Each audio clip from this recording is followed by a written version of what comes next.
Definisi liberal.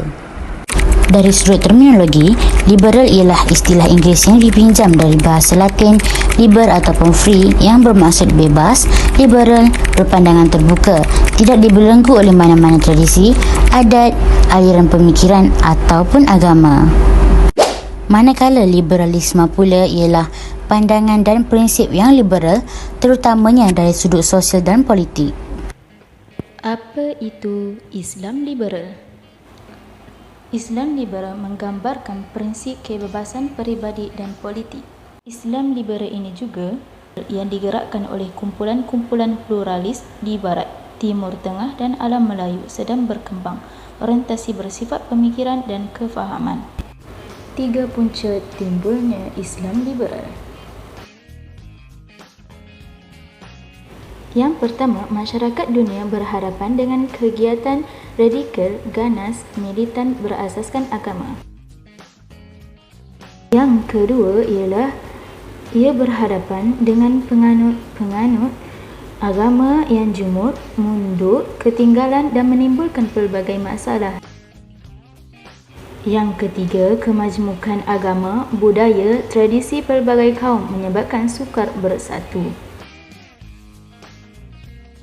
Islam liberal adalah penyakit baru bagi umat Islam.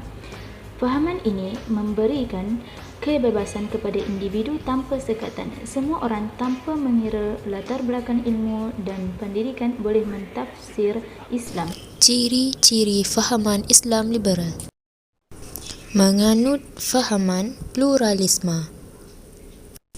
Fahaman ini menyatakan bahawa semua agama adalah sama dan semuanya adalah benar. Orang Islam tidak boleh meyakini bahawa hanya agama Islam sahaja yang benar.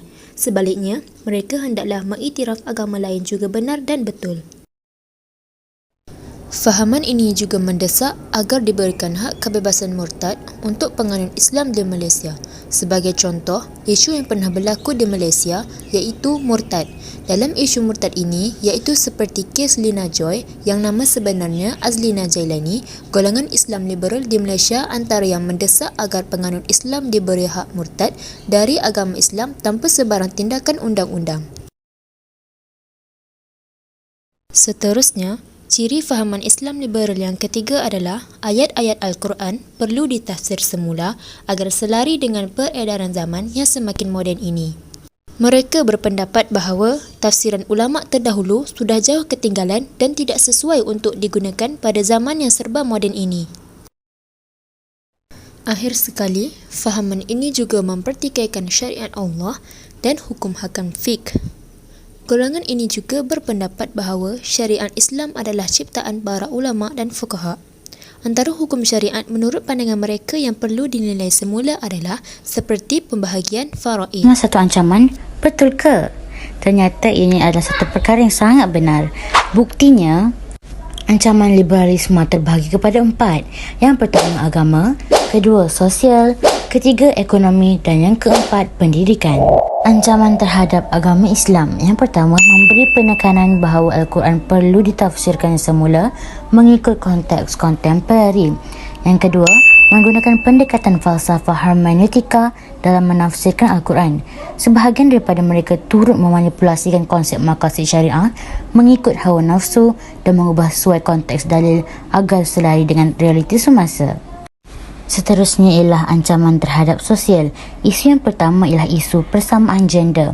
Agenda ini telah mendapat tempat dan sokongan daripada ramai kalangan orang Islam yang terpengaruh dengan hujah-hujah logik akal dan mendapat tempat dan ruang dalam media arus perdana. Isu yang kedua pula ialah aurat wanita Islam. Mereka melihat persoalan tudung, jubah dan menutup aurat itu sebagai satu benda yang sangat merimaskan wanita dan wanita Islam perlu dibebaskan dari pakaian yang menutup aurat tersebut. Isu yang ketiga ialah isu mempertahankan hak-hak LGBT. Itu menganjurkan usaha-usaha untuk membela dan mempertahankan hak-hak sivil golongan lesbian, gay, biseksual, transgender dan individu yang mengamalkan interseksual. Isu yang ketiga ialah ancaman terhadap ekonomi. Yang pertama, liberalisme ekonomi adalah selaras dengan prinsip liberalisme politik. Antaranya ialah menghormati kedaulatan undang-undang, kebebasan, pengasingan kuasa dan ketenteraman demokrasi. Yang kedua ialah revolusi borjuasi Eropah yang mengakibatkan tempoh 1789 hingga 1848 menimbulkan jenis negara baru yang dikenali sebagai negara liberal. Dan yang ketiga, Adam Smith dalam bukunya Causes and Consequences of the Wealth of Nations 1776, di mana beliau berpendapat bahawa hubungan perdagangan harus dibuat dalam kerangka kebebasan dan persamaan syarat supaya ia adalah pasaran mereka sendiri. Dan yang terakhir, ancaman terhadap pendidikan.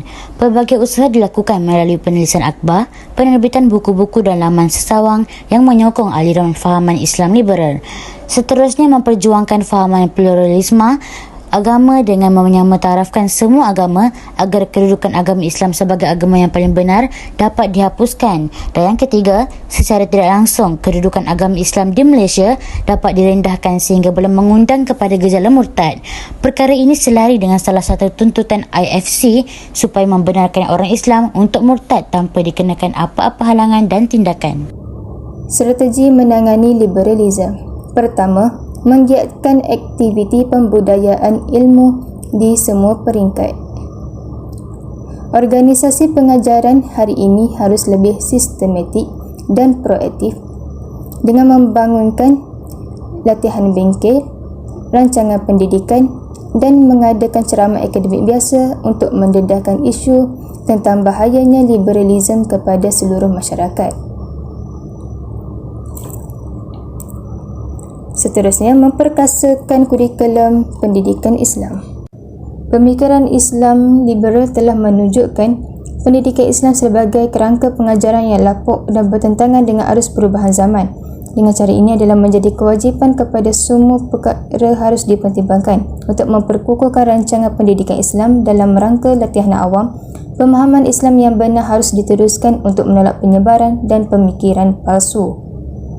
Kurikulum pendidikan Islam yang diajar khususnya melalui pendidikan formal perlu dikaji semula bagi menangani fahaman sesat Islam liberal. Pelaksanaan pendidikan Islam di semua peringkat perlu diaudit dari segi kandungan dan ketepatan akademik supaya ianya kekal relevan. Meningkatkan kualiti guru Muslim. Fahaman liberalisme dapat diatasi dengan meningkatkan kualiti guru Muslim di dalam apa jua bidang kepakaran. Sebagai seorang pendidik, hendaklah menerapkan komponen Islam iaitu strategi, teknik dan juga metod pengajaran. Dengan kefahaman sebagai asas ilmu Islam yang sebenar, guru yang baik akan sentiasa mengaitkan isi pengajaran dengan kekuasaan Allah. Dengan mengemukakan hujah-hujah daripada dalil, nas Al-Quran dan hadis serta menerapkan nilai-nilai murni dalam pembelajaran.